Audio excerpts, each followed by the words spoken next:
I tell you something. You can't release Jesus' character and nature until you first carry it yourself. So the team and I began to let the Holy Spirit and Jesus customize our pursuit of the Lord. I would spend time in worship, then I would get quiet and say, okay, Holy Spirit, now tell me where to read. I don't want to just start from Matthew 1 and go through the Gospels. I want you to tell me my target of where to go. And the Holy Spirit would begin to speak. He would put scriptures or words in my mind. I can remember the first time it happened. The Holy Spirit gave me a bunch of scriptures. I went to them. And even though they were in totally different chapters in the Bible, they were all about the same thing. They were all stories of how people had gotten healed by Jesus. And afterwards, everyone was asking these people, who is the man that healed you? And the answer to that question was always the same. The man named Jesus. When I read that, I know what the Holy Spirit was confirming to me. He was saying that there was power indeed in becoming a carrier of the presence of Christ, that we were on the right track and we wanted to see more healing. So the way to do that was to become a carrier of Christ, because then wherever you went, you could release his presence and signs and wonders would break out, and everyone would have to say in the end, who was the man that healed you? It was the man named Jesus.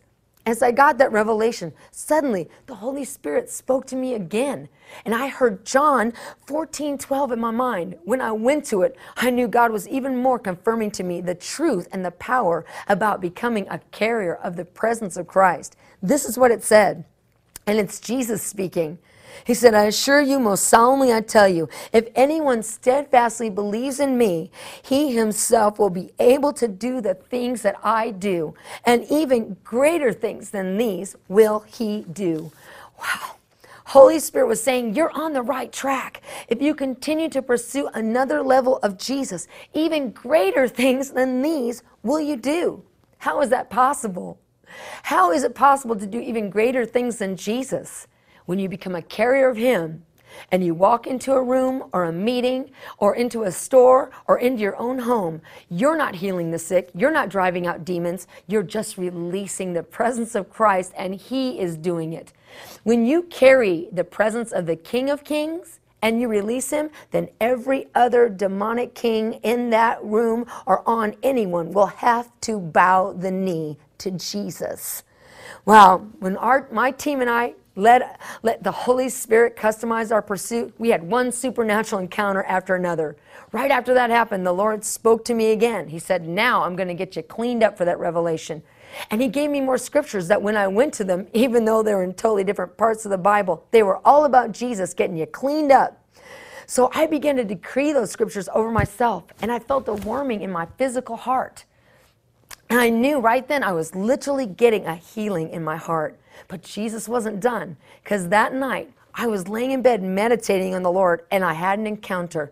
I went into a deep trance and I was pinned to my bed, and I saw myself walking out of my bathroom. When you do that, it's always good, because it means you just got done evacuating the waste and the dirt that was in you. But obviously I wasn't done yet, because the next thing that happened is I began to violently dry heave up bile. What's bile? It's the junk that's in the very bottom of your stomach after you've thrown up everything else. It was obvious there was something so deep in me that Jesus wanted out that I literally had to throw up the bile that was at the very bottom of my stomach. I can remember laying in my bed, feeling very peaceful, but at the same time having an understanding or a revelation of how violent this cleansing process was. Then suddenly, an angelic being came in my room. He came in and ministered healing to me. He literally hugged me around my chest. Then he took his hand, and in the natural, I felt him put it on my forehead. And I instantly stopped vomiting, and I was cleansed of that deep-rooted thing that was in me. It's so cool when you let Holy Spirit customize your new pursuit of Jesus. I'll tell you why. Because a supernatural encounter will accompany your pursuit. Just think what would have happened if I tried to do that cleansing on my own strength. It could have taken me years, even months. But because I let Holy Spirit lead me, I had an encounter with Jesus and with that angelic presence that caused me to be cleaned up in an accelerated manner. I advise everyone The first thing that you need to do to become a king killer is become a carrier of the presence of Jesus Christ. I want you to tune in tomorrow because I'm going to give you more steps on how to position yourself to battle and defeat demonic kings. Don't forget to join us. My name is Katie Souza. I'm with Expected in Ministries. See you tomorrow.